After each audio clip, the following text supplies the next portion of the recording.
Topic रहेगा redox reaction को balance कैसे करते हैं। कोई भी रेडॉक्स रिएक्शन है उसे हम कैसे बैलेंस करते हैं। उसके लिए हमारे पास दो मेथड होते हैं। एक तो हाफ रिएक्शन मेथड के थ्रू हम क्या करते हैं, बैलेंस करते हैं हाफ रिएक्शन मेथड के थ्रू, और एक होता है ऑक्सीडेशन नंबर मेथड के थ्रू। तो सबसे फर्स्ट हेडिंग डालेंगे हम हाफ रिएक्शन मेथड। डालिए सभी, देखें यहाँ पर हाफ रिएक्शन मेथड क्या होता है। इसमें देखो क्या करेंगे, equation are balanced by, equation जो है उसको बैलेंस्ड करेंगे किसके द्वारा, dividing into two half reaction. पहले उसे हमें क्या करना पड़ेगा, डिवाइड करना पड़ेगा किसमें, हाफ रिएक्शन में, टू हाफ रिएक्शन में। किसमें, ऑक्सीडेशन हाफ रिएक्शन में और रिडक्शन हाफ रिएक्शन में। यानी कहाँ पर ऑक्सीडेशन हो रहा है उसमें और कहाँ पर उसका रिडक्शन हो रहा है। तो दोनों को हम क्या कर लेंगे, अलग अलग लिख लेंगे। बात समझ में आई। कोई भी एक इक्वेशन है, कोई भी आपको एक इक्वेशन दी मिलेगी, सबसे पहले तो आपको वहाँ पे पहचानना है किसका ऑक्सीडेशन हुआ है और किसका रिडक्शन हुआ है। तो जहाँ पर ऑक्सीडेशन हो रहा है उस रिएक्शन को आप अलग लिख लोगे और जहाँ पर रिडक्शन हुआ है उस रिएक्शन को आप अलग लिख लोगे। तो ये डिवाइड हो जाएगी किसमें, टू रिएक्शन में। बात समझ में आई। चलो देखें आगे। सबसे फर्स्ट स्टेप में आपको क्या करना है, right the ionic equation reaction. जो भी आपको रिएक्शन दी मिलेगी उसको क्या कर लेना है, लिख लेना है। मान लीजिए आपको रिएक्शन दे दी गई और इसे आपको क्या करना है, बैलेंस करना है। इस रिएक्शन को आपको क्या करना है, बैलेंस करना है। तो उसके लिए हमें क्या करना पड़ेगा बताओ, पहले इसको हमें टू हाफ रिएक्शन में डिवाइड करना पड़ेगा। कैसे डिवाइड करेंगे, ऑक्सीडेशन को पहचान करके और रिडक्शन को पहचान करके। तो बताओ यहाँ पर किसका ऑक्सीडेशन हुआ है और किसका यहाँ पर रिडक्शन हुआ है। ध्यान दीजिए, यहाँ जो Fe है 2 पॉजिटिव चार्ज पर है, लेकिन यहाँ किस पर है, ये 3 पॉजिटिव चार्ज पर। यानी इसका क्या हो गया यहाँ पर बताओ, चार्ज का बढ़ना क्या कहलाता है, ऑक्सीडेशन। तो यहाँ इसका हो गया है ऑक्सीडेशन। तो लिख लेंगे ये यहाँ पर ऑक्सीडेशन हो रहा है। आई बात समझ में। आगे देखेंगे जो क्रोमियम है, क्रोमियम पर जो चार्ज है वो प्लस का 6 है, यानी ऑक्सीडेशन नंबर इसकी प्लस की 6 है। तो यहाँ प्लस के 6 से किस पर जा रहा है, ये प्लस के 3 पर। तो इसका यहाँ पर क्या हो गया है, रिडक्शन। तो ये हो जाएगा यहाँ पर इसका रिडक्शन। बात समझ में आई। कोई भी इक्वेशन है उसको लिख लिया, उसके बाद ये देखा कि किसका ऑक्सीडेशन हो रहा है और किसका यहाँ पर रिडक्शन हो रहा है, वो हम अलग अलग लिख लेंगे। Fe 2 पॉजिटिव से 3 पॉजिटिव में जा रहा है तो इसका ऑक्सीडेशन हुआ है। क्रोमियम 6 से किस पर जा रहा है, 3 में, तो इसका क्या हुआ है, रिडक्शन हुआ है। बस समझ में आई। पहचान कर ली हमने कहाँ ऑक्सीडेशन हुआ है और कहाँ रिडक्शन हुआ है। अब इस इक्वेशन को हमें क्या करना है, टू हाफ रिएक्शन में डिवाइड करना है। यानी Fe ट्रिपल पॉजिटिव में जा रहा है उसको अलग लिख लेंगे रिएक्शन को, और Cr2O7 किस में जा रहा है, Cr ट्रिपल पॉजिटिव में, उस रिएक्शन को हमें क्या करना है, अलग लिखना है। क्या ये इतना समझ में आया यहाँ तक? यहाँ पर देखिए, यहाँ तक हमने राइट इक्वेशन कर ली, उसके बाद इसको डिवाइड कर देंगे, divide into two oxidation half reaction. Oxidation half reaction अलग लिख लेंगे, जिसका ऑक्सीडेशन हुआ है जहाँ पर, तो Fe2 पॉजिटिव से Fe3 पॉजिटिव में कहते हैं, यहाँ पर इसका ऑक्सीडेशन हो रहा है, इसको अलग लिख लिया इक्वेशन को, और रिडक्शन वाले को हम अलग लिख लेंगे। Cr2O7 में क्रोमियम जो है प्लस 6 से किस पर गया है, प्लस 3 पर, इसलिए हमने इसको यहाँ पे लिख लिया रिडक्शन हाफ रिएक्शन। बात समझ में आई। ये स्टेप समझ में आ गए दो, पीछे सभी को आ गया उधर। चलो अगले स्टेप पे चलते हैं, थर्ड स्टेप देखेंगे। अब नंबर थर्ड स्टेप में हमें क्या करना है, बैलेंस ऑफ ऑल एटम। जितने भी एटम आपको दिए हुए हैं उन सबको क्या करना है, आपको बैलेंस करना है, एक्सेप्ट ऑक्सीजन एंड हाइड्रोजन। किसको छोड़ करके, ऑक्सीजन को छोड़ करके, और अगर हाइड्रोजन दिया हुआ है उसको छोड़ करके। अगर इक्वेशन में आपको ऑक्सीजन दिया हुआ है या हाइड्रोजन कहीं पर दिखाई दे रहा है तो उसको तो छोड़ देंगे, बाकी जो एटम है उनको क्या कर लेंगे, बैलेंस कर लेंगे। तो अगर हम यहाँ इस रिएक्शन की बात करें, यहाँ पर Fe1 है, इधर भी कितना है 1, तो ये कैसी है, ऑलरेडी बैलेंस है, इसको तो बैलेंस करने की जरूरत नहीं है। नीचे देखिए, यहाँ क्रोमियम कितने हैं 2, लेकिन इधर क्रोमियम कितने हैं 1, तो हम यहाँ क्या कर देंगे, 2 से मल्टीप्लाई कर देंगे। बात समझ में आई। ऑक्सीजन को नहीं छेड़ेंगे अभी, किसको, करना है हमें ऑक्सीजन और हाइड्रोजन को छोड़ करके बाकी सभी को क्या करना है, बैलेंस करना है। आई बात समझ में? तो Fe ऑलरेडी बैलेंस है, क्रोमियम बैलेंस नहीं था, इधर 2 थे उधर 1 था, तो हमने वहां पर क्या करा, 2 से मल्टीप्लाई कर दिया। कितनों को समझ में आई बात? ये सभी को आ गई? ये स्टेप समझ में आ गई सभी को? नेक्स्ट स्टेप की तरफ चलेंगे, अब नंबर 4 की तरफ। नेक्स्ट स्टेप देखेंगे अब। नेक्स्ट स्टेप क्या कहता है यहाँ पर, इन एसिडिक मीडियम, वहां आपको दिया मिलेगा इक्वेशन को एसिडिक मीडियम में बैलेंस करिए। बात समझ में आ रही है? दिया मिलेगा इन एसिडिक मीडियम ऐसे, in acidic medium add hydrogen ion and H2O to balance hydrogen and oxygen atom. देखो क्या कह रहा है ये कि एसिडिक मीडियम में आपको क्या ऐड करना है, हाइड्रोजन, और क्या ऐड करना है, H2O। किसको बैलेंस करने के लिए, हाइड्रोजन एटम को और ऑक्सीजन एटम को। अगर वहां पर इक्वेशन में आपको क्या दिया हुआ है, ऑक्सीजन दिया हुआ है या हाइड्रोजन कहीं दिखाई दे रहा है और वो बैलेंस नहीं है, तो उनको बैलेंस करने के लिए आपको क्या ऐड करना पड़ेगा वहां पर, या तो हाइड्रोजन आयन या फिर क्या करोगे ऐड, H2O। बात समझ में आ रही है? लेकिन अगर ऑक्सीजन दिया ही नहीं तो फिर जरूरत ही नहीं पड़ रही इस स्टेप की। बात समझ में आ रही है? तो अगर हम यहाँ देखें इस रिएक्शन में, अगर हम यहाँ देखें तो यहाँ पर तो दिया हुआ है ऑक्सीजन एटम, यहाँ पर तो नहीं है। देखो ये वाली रिएक्शन तो सेम है, इसमें तो कोई ना तो ऑक्सीजन दिया हुआ यहाँ पर और ना कोई हाइड्रोजन दिया हुआ, तो इसको तो हम देखेंगे नहीं। किसको देखेंगे, नीचे वाली रिएक्शन को, Cr2O7 डबल नेगेटिव और 2Cr ट्रिपल पॉजिटिव। ये भी एक्वस मीडियम है यहाँ पर और ये भी यहाँ पर एक्वस मीडियम है। तो यहाँ पर देखो आपको किसको बैलेंस करना है, ऑक्सीजन और हाइड्रोजन को बैलेंस करना दोनों तरफ। तो ऑक्सीजन दिखाई दे रही है, कितनी ऑक्सीजन है हमारे पास यहाँ, 7। तो हम क्या कर देंगे, उधर 7 ऑक्सीजन करने के लिए क्या ऐड कर दोगे, 7 H2O ऐड कर दोगे। बात समझ में आई? यहाँ तो ऑक्सीजन है हमारे पास, लेकिन उधर ऑक्सीजन हमारे पास नहीं थी, तो उसको बैलेंस करने के लिए हम क्या करेंगे, ऑक्सीजन को उधर हम क्या कर देंगे, 7 H2O जोड़ देंगे। क्या बात समझ में आई? अब 7 H2O जोड़ने के बाद यहाँ पर क्या हो गए, 14 हाइड्रोजन एटम भी हो गए। आई बात समझ में? तो इधर तो हाइड्रोजन एटम है नहीं, तो क्या कहा इन्होंने, in acidic medium add hydrogen ion and H2O to balance hydrogen and oxygen atom.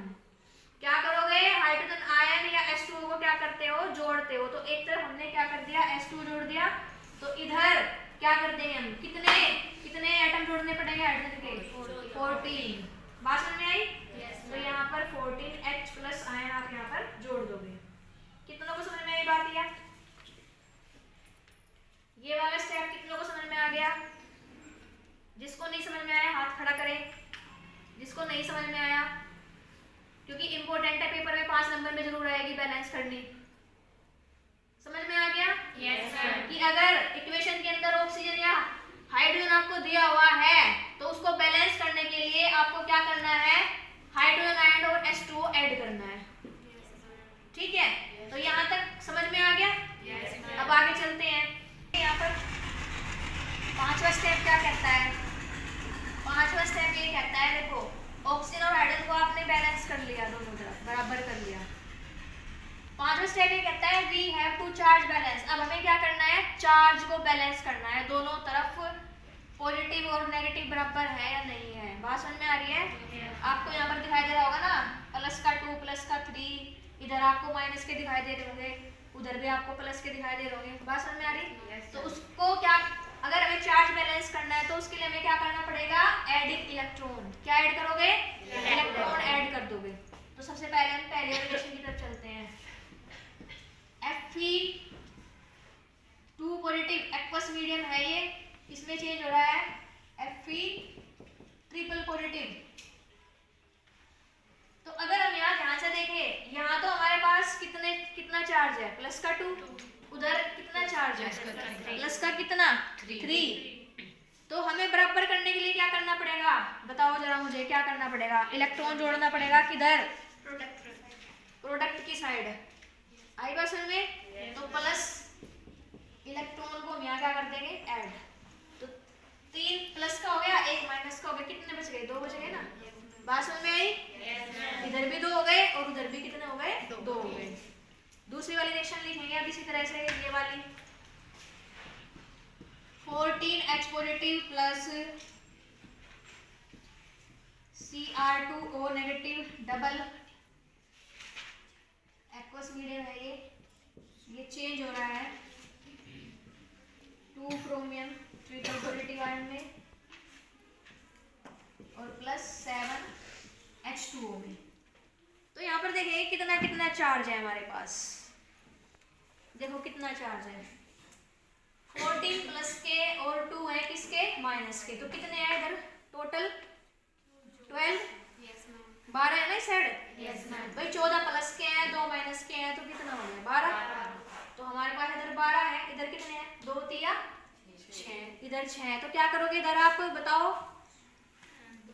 6 electron क्या कर दोगे ऐड कर दोगे, किधर रिएक्टेंट की साइड या प्रोडक्ट की साइड, बताओ रिएक्टेंट की साइड हमें क्या करना है प्लस के 6 इलेक्ट्रॉन यहाँ पर ऐड करने हैं। बात समझ में आ गई? बराबर हुआ नहीं हुआ बराबर, देखो अब उधर तो 6 हो गए और इधर कितने हो गए 14 और 14 में से 8 गया, कितने बचे 6 हो गया बराबर। चार्ज बैलेंस हो गया। यहाँ तक किसको बात समझ में आई? सभी को आ गई? आप इधर नहीं आके बैठ सकते भैया, वहीं जम के बैठना। तो यहाँ देखो क्या करेंगे नेक्स्ट स्टेप में, वहां पर हमने चार्ज बैलेंस कर लिया। अब हमें क्या करना है adding the equation both half reaction remove the electron. अब दोनों रिएक्शन को आपको क्या कर देना है ऐड कर देना है और इलेक्ट्रॉन को क्या कर देना है रिमूव। रिमूव कब होंगे जब इलेक्ट्रॉन दोनों तरफ कैसे रहेंगे बराबर रहेंगे, सेम रहेंगे। तो चलो लिखते हैं ऐड करते हैं रिएक्शन को। Fe2 पॉजिटिव एक्वस सॉल्यूशन में कन्वर्ट हो रहा है Fe ट्रिपल पॉजिटिव में और प्लस यहाँ पर इलेक्ट्रॉन है। इसी तरह दूसरी लिख लेंगे 14H positive plus Cr2O7 double negative aqueous plus यहाँ पर 6 इलेक्ट्रॉन है और 2Cr triple positive aqueous plus 7H2O। अब इसको हमें क्या करना है ऐड करना है। अब देखो यहाँ पर तो 6 इलेक्ट्रॉन है, वहां पर 1 इलेक्ट्रॉन है, तो देखो क्या करोगे यहाँ पर आप इस रिएक्शन को मल्टीप्लाई कर दोगे किससे 6 से। बात समझ में आ रही? पूरी की पूरी रिएक्शन को 6 से क्या करना है मल्टीप्लाई करना है। तो क्या रहेगा यहाँ पर 6Fe, ये भी यहाँ पर 6Fe और यहाँ पर भी आ जाएगा 6 इलेक्ट्रॉन। तो देखो यहाँ पर भी 6 इलेक्ट्रॉन है और वहां पर भी 6 इलेक्ट्रॉन है, तो क्या हो जाएंगे एक दूसरे से कैंसिल। आई बात समझ में?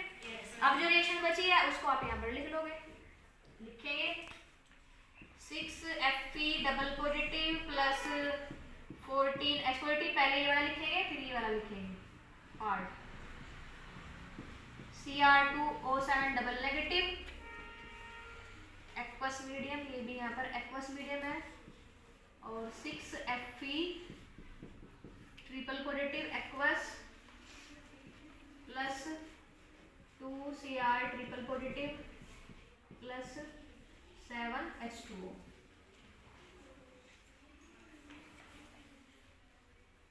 ऐड कर लीजिए, ऐड करके लिख लीजिए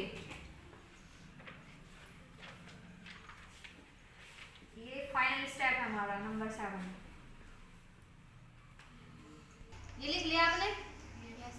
तो ये हमारी क्या हो गई बैलेंस रिएक्शन हो गई, चार्ज के अकॉर्डिंग भी और एटम के अकॉर्डिंग भी। देख लीजिए बैलेंस है नहीं है।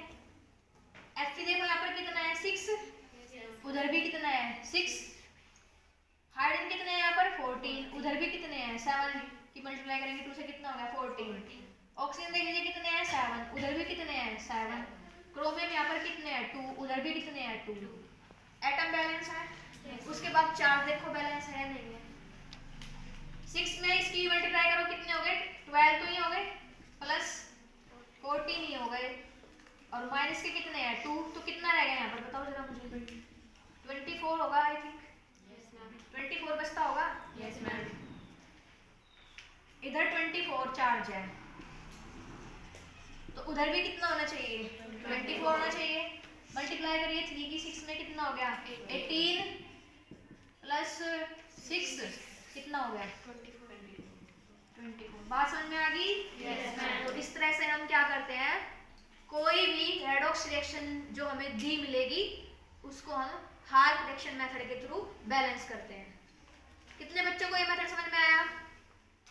सभी को समझ में आ गया? Yes ma'am. कोई इतना ज्यादा वो नहीं है, इसमें प्रॉब्लम वाली बात नहीं है। एक बार समझ आनी चाहिए, घर जाकर प्रैक्टिस करना, याद करना, ठीक है? बहुत ज्यादा इंपॉर्टेंट है, पेपर में जरूर आएगी, 100% आएगी 5 नंबर में।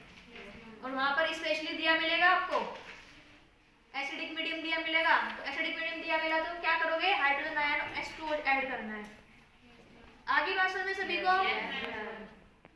और वहां पर ये दिया मिलेगा कि हाफ रिएक्शन के थ्रू करना है, हाफ रिएक्शन मेथड के थ्रू करना है या फिर ऑक्सीडेशन नंबर मेथड के थ्रू करना है। तो ये हाफ रिएक्शन मेथड है जो सबसे ज्यादा आता है पेपर में, पिछली बार भी आया था, लास्ट ईयर भी आया था 5 नंबर में। चलो